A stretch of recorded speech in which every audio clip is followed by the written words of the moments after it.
When was the film actually finished, Tomi? The film was only finished about 2 months ago. And as I said, it's not finished. It's still work in progress. But we had a chance to show it at the Galway Film Festival. And of course, also there we got a tremendous response. And we earned the second place in the documentary feature. So it was a good start. I'm going to ask Tomi and Gerry a few questions and then throw it open to the floor, because the idea of this is that it's a discussion. It's for you to ask questions and for me just simply to filter them. Tomi, I just wanted to start by asking you, at the end of the film there is Hilde Lisiewicz refuses to meet you, and somehow the possibility of forgiveness vanishes at that point.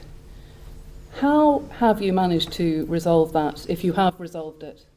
Well, I resolved it. I did, in the end, I wasn't surprised. Hilda gave several interviews before I approached her. First of all, she did the interview for the Bergen-Belsen archive, which is very unusual. Also, she gave to some historian, she gave an interview, and also to some student. And I think in her interviews, she wanted to sort of change the history. And it was very easy, because these people that were asking her the question, they really didn't know anything about it. But of course, when I wanted to meet her, she knew she can't tell me there was no smell, or that the people were brought there, and all these things that she said, because I was there. And I think that was the point, that she couldn't take it. And as I said, I did not want her to say to me, I'm sorry what I did. I didn't want it even that. I just would have been happy if she said, I'm sorry, what happened? I didn't want to accuse her, I didn't want her admission or anything like this. Just that she perhaps changed her attitude after all these years. She realized what was done was very, very wrong. But of course, as we see from the film, she was not even able to do that. And that was disappointment, really. I thought that to a large extent, Gerry, it was a film about truth. And again, the same question to you. How was that resolved in your mind, if it was at all? Well, I think Tomi was very brave to go on this journey, because as you could see from the start of the film, his closest relatives who shared the horrors of Bergen-Belsen with him were very sceptical about his mission. He was going to put himself through an emotional roller coaster to get to this truth. One of the things that we learned about Hilda was that she was a devout Roman Catholic, that she was active in the parish. We knew from the source who contacted us that she had nightmares. And in a sense, what Tomi was offering her was a chance before she meets St. Peter, if she's that devout, to engage in some symbolic act of redemption. But I think Tomi is right. What she seems to be more concerned about is to rewrite history after her death and after Tomi and all the others have passed on. That she will have her account, that she was a victim of victor's justice. And apparently she's not the only former SS who adopts that attitude. We're not finished with this quest for truth, because when I said at the start that the film is not finished, it's clearly not finished. It's not a graded film. It's some of the archive needs to its resolution is not the proper resolution for cinema screening and television and so on. We do know, for instance, also that the Bergen-Belsen archive is actually being restored now by the Imperial War Museum, and hopefully we'll get access to the material that's featured in a better condition. But Tomi has been a remorseless researcher as well. And we've discovered that Hilda has another dark secret. And that is that she was on a death march in January 1945. Hilda didn't arrive in Bergen-Belsen in 1944 or 43. She was in the SS for a number of years. But we know from her testimony that she worked in a slave labour camp in a place called Grossrosen, Tommy, which was a massive slave labour camp in what is now Poland. That the Red Army were approaching in January 1945, and that I'm still on the question of truth, because we're still trying to. One of the exciting things about this project is, unusually, we don't know the ending. We still don't know the ending. Now, we know that from her own admission that she participated. For 1 week she walked through the winter, the very harsh winter, with 2,000 Russian Jewish women prisoners and a party of SS.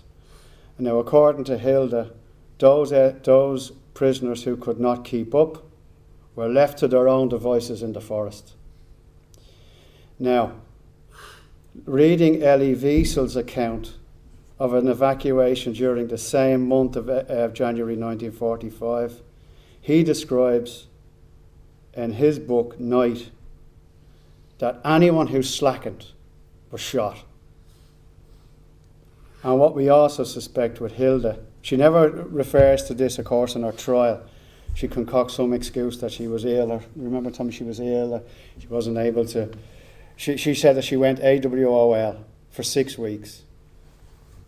And I think what Hilda's also doing is she's covering her tracks, and she's making sure that perhaps that she's not going to be brought to account by anybody for what she may have witnessed or participated in relation to the death march that ultimately led Hilda to go on her journey to Bergen-Belsen and then encounter prisoners like Tomi.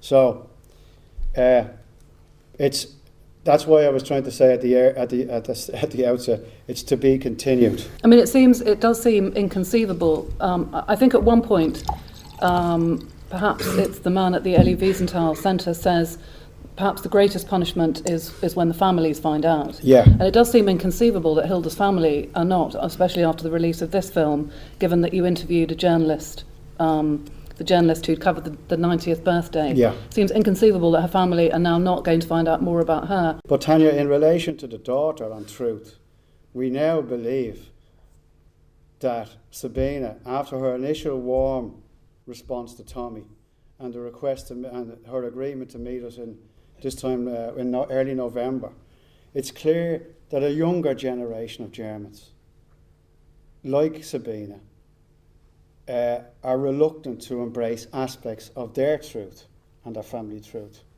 Now, that poses all sorts of questions. Would anybody here be prepared to perhaps be in a position to criticise or betray their mother? This was obviously a dilemma that Sabina felt was too great. I wanted to ask Tomi, and I'll make this my final question and then throw it open to you. What was important about Hilda to you? Because to some extent she's a soft target. You know, she's 91, she's an old lady, she's the only surviving, as I understand it from the film, member of the SS. I personally could see why she would be so important in terms of this film. The way her physiognomy changes in the interview with the archive, you can see that to some extent she is haunted, although she's not reconciled with it herself. But what was important? What is important to you about Hilda?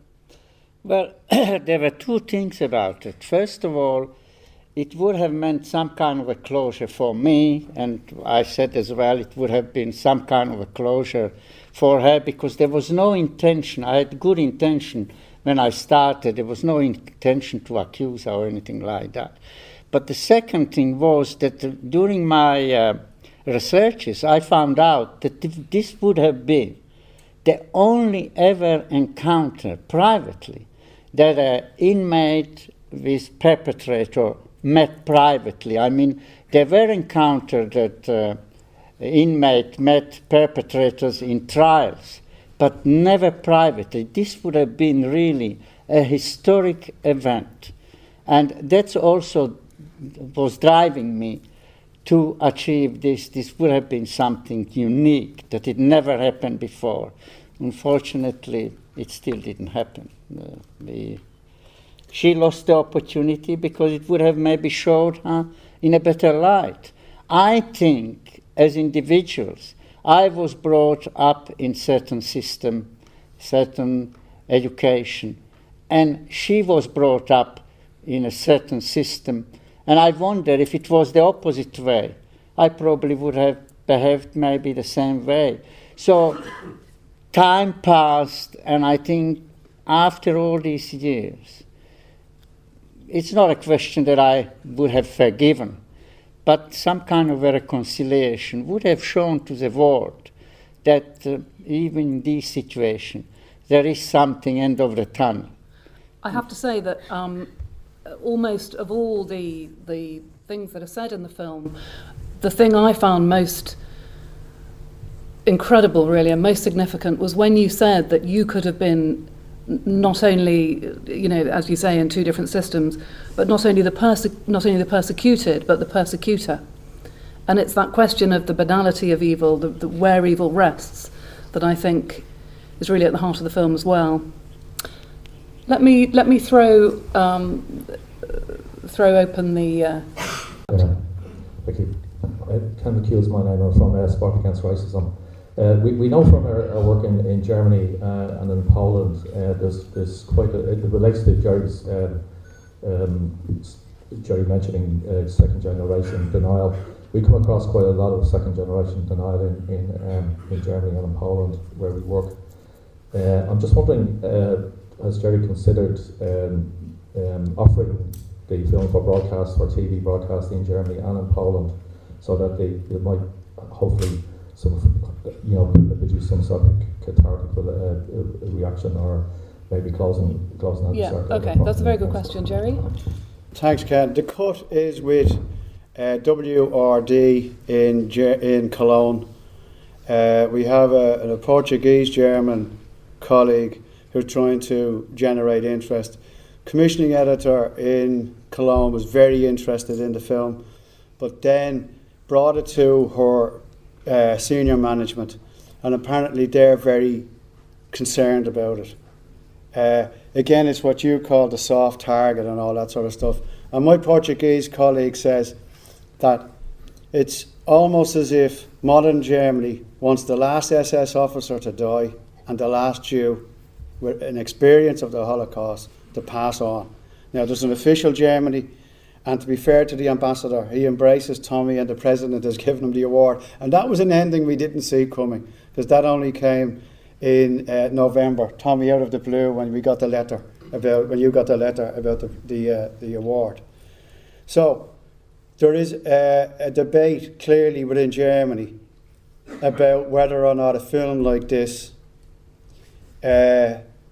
is in the interests of history and what you call the quest for truth and so on. I'll know early next week. But there are other German channels, and I think there's somebody here from ZDF as well who might be interested. But as I said, at the moment, all across modern Germany, and Tomi brought this to my attention, there is this public information campaign about any guards that, it's almost like the last effort to bring information about any knowledge people have of any wrongdoers or any SS guards who may have been involved in wrongdoing and so on. But she was, of course, she did serve her prison sentence. She did serve her sentence. So in a sense, it's a question of her own resolution, isn't it? But however, this is where the question of the death march and her silence on her own role, Tomi finds it just as incredible that she couldn't smell the corpses, that the Jewish prisoners who were not able to continue on the death march in the winter of January 1945, that they were left in the forest, free to ramble around. Okay. Is there another question? And we'll just keep it short because we've only got 20 minutes, so Okay, I'm just going to keep it. Yeah. Try and be very Yeah. brief. No, the whole thing is extremely interesting, but I was thinking of Sabina, one of her family, and I'm wondering at some stage, did they as a family speak reasonably openly about what had happened? Because in the beginning with Tomi, Sabina was more than accommodating and nice to you with the various emails, and then all of a sudden the tide turned. And I was wondering then, for her mother's sake, did the rest of the family, and in particular Sabina, did they decide to draw their own little closure in the sense of, let's not talk about it because Mum is so ill? Okay, Tomi? I really don't know if what will happen there or what happened in the family.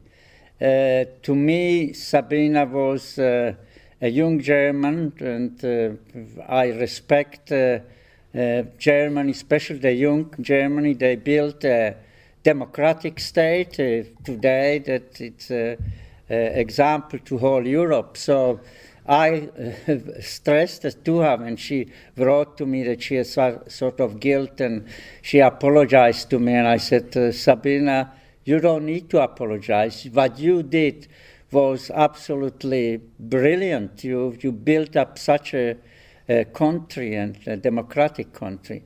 So I don't know what happened, if she will see it or the film. Or you see, she has a difficulty in one thing. She knows her mother name. It's the married name. She doesn't know her name before she was married. So therefore, if she wanted to go on the internet and check up on her, she could find awful lot. Maybe now she knows, but she was called Lisiewicz, and now she's Michnia. But the fascinating and strange ambivalence of her mother's attitude to her past, that she took her children to Belsen. Yeah, where there's a plaque in which her mother's listed as a war criminal. Yeah, that's right. That's well, I don't think they saw it. She ran out before they could see it, so I don't think she saw it. There's a lady right in the middle, if you can get the mic up there. Good afternoon, Mr. Reichental. My name is Claudia Sumner, maiden name Rode, and I have spent 40 years in Hamburg, and I am Jewish from my father's side. His name is Günter Kurkowski. And I am more concerned about the effect that this project has had on your emotions than about the effect it might have had on this woman's daughter. And it seems to me that at the end of the film, your bitterness has grown because she was not able and not willing to speak to you. More not willing than not able, as far as my impression goes. And I would like to tell you that we both know there is evil on this planet, and I personally, being Christian and a very religious Christian meanwhile, have come to the conclusion that she, after all she has obviously done, she cannot do much for herself anymore by shaking your hand. She will go to hell, Mr. Reichental. Please don't grow more bitter, because she will be punished. No, my attitude towards Hilda did not change. As I said, she was brought up in a system that was, she was fed propaganda, and in fact, in a testimony, she still thought a week before Bergen-Belsen was liberated that the Germans will win the war. She was so persuaded to be what she was. And she, from childhood, she was in the girls' movement, that was the Hitlerjugend, but in the girls' movement, she swore to the swastika. We have the picture of it and all these things. So, as I said, after all this time, perhaps she because she was in the system that she was, we have to have a little bit of understanding. And therefore I did not change my attitude. If she told me today that she wants to meet me and shake my hand, I would be only delighted to do it, even though I know what she did, and perhaps she did even more that I discovered since. So I did not change my attitude, but as you say, she probably, if there is a hell, she probably will end up there, because she even didn't try to sort of prove that she realized what happened was very, very wrong. And if she would have said, I regret what happened, or I'm sorry what happened, it would have shown something about her. But of course, the conclusion that you get from this film, the name of the film, shows the close to evil, what my colleague in Scotland said. It is really true. It's unfortunate. You raised an interesting point, though, about Tommy's emotional, the strain on Tommy. This was not easy for Tommy. It's not easy for Tommy to go back to Bergen-Belsen. He has a million bad memories about the place. It's not easy for Tommy to even contemplate meeting somebody who was implicated in what he describes as that hell. However, what I think you might have been spotting or discerning is, as Tommy got closer and closer, the victim-perpetrator duality began to be challenged by Sabina. And at the end, Sabina's line is, my mother, for good or ill, deserves to be left alone. I mean, she also accuses Tommy of being a stalker. Of being a stalker, which is... in other words, Tommy becomes, in this warped world, the perpetrator. And the SS guard, in this warped world, becomes the victim. And that's another reason why I don't think the film is finished. We've probably got time for... I just want to add that, in fact, the telephone call that we made from the journalist's house wasn't our idea at all. No. We never wanted to do it. It was idea from the journalist that she said, Tommy, I want to ring up and maybe she will speak to you. So even that, once we were told she doesn't want to meet us, I had no longer wanted to do it. But it was the journalist that insisted to make a phone call that sort of put a nerve in Sabina, that she accused me that I was stalking her mother. But it was also important to physically hear her and physically see her, because we were told by the sources closest to her that she was too ill to meet him. And at one stage, in the summer of 2012, we were told that she was close to death. My Portuguese colleague was with her 2 weeks ago, photographed her in the flat and so on, and she said, I've been blessed with very good health. I'm very strong. Question, gentleman at the back. You can tell in the process of the film, there's a moment when you realise Sabine's generosity of goodwill, it reduces, but it occurred to me, perhaps... Hold the microphone up. She was told by her mother that she worked in the kitchen, and her first letter, she was still so ashamed. But perhaps when she, through your interaction or through other means, would have had to begin to realise that her mother did a bit more, yes, that was... she wasn't able to assimilate it in the short term, and in fact her mother fed her propaganda, and it just would have been a dilemma of credibility for her to resolve. Okay. And I just wanted to say that I was trying to think how to say to you, but everyone who made that film, and Tommy, your purpose, that you took such a horrendously ugly thing and made it purely beautiful. Thank you. Thank you very much. Well, I can only say there were many scenes that I did, and it was cut, and I had to do it again because I got emotionally involved. So it was in some points very, very difficult for me. But, you know, it's up to people like Gerry that they know how to hide it all, and it all looks beautiful and easy. But I can tell you it was quite difficult at some point. I spoke to Sabine on several occasions on the phone, and the early conversations were all positive. But then she didn't want to take any calls from me. She only wanted to communicate with Tomi by email and so on. So it was clear as we got closer and closer to the November the 7th or 8th appointment with her, that she was getting more and more reluctant to embark on this process as well. So, you know, she's confronted.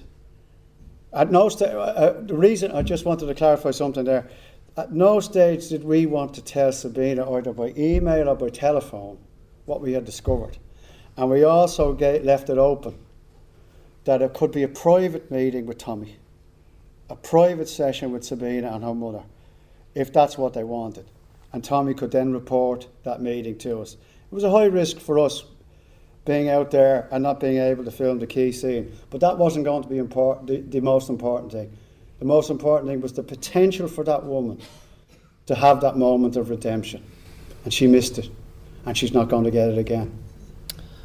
I think we've got time for just one more quick, and I know there are others wanting to ask questions, but I'm just going to throw it to this lady in the front. There's a microphone coming. I'm curious to know why Martina Neumann, the journalist, had such an interest in the birthday party. Was it just as a person who was 90, or was there some historical reason? No, she was very active in the local church. It was for that reason that the local journalist took notice of her. She had a good reputation. People knew her there, and she worked in the church. She washed the things for the priest, and so it was a local event. It wasn't a national paper or anything like this. No, that's the whole point. The article talks about her coming to Hamburg in 1945 and talks about her commitment to the community and so on over those years. And one of the reasons we wanted to talk to Connie and track Connie down was, why did you not refer to the woman's past? And when we showed Connie the file, Connie was shocked and said, I have to call her. Because nobody in the community knows this about her. And Connie's basically, it's like the Tala News, or, you know, it's a small little suburban paper. So it's like community newspaper. I think we. It's a name on the plaque, not her real name. I think you were saying that the name in Belsen, it's her maiden name. It's her maiden name. Her maiden name. But somebody said earlier that you only knew her by her married name. That's the point we've tried to cover in the film, that it's in Germany it was easy to wipe your past and tell your family that you were a different person, and different also identity. easy to some extent for the journalist not to ask what she'd been doing before 1945. I wonder to what extent Connie was upset. That her upset was. Connie got 20 quid for the article. I don't think she was that, and she took the photographs. Yeah. I don't think Connie had no inkling that she was on top of a big story. Thank you very much for coming.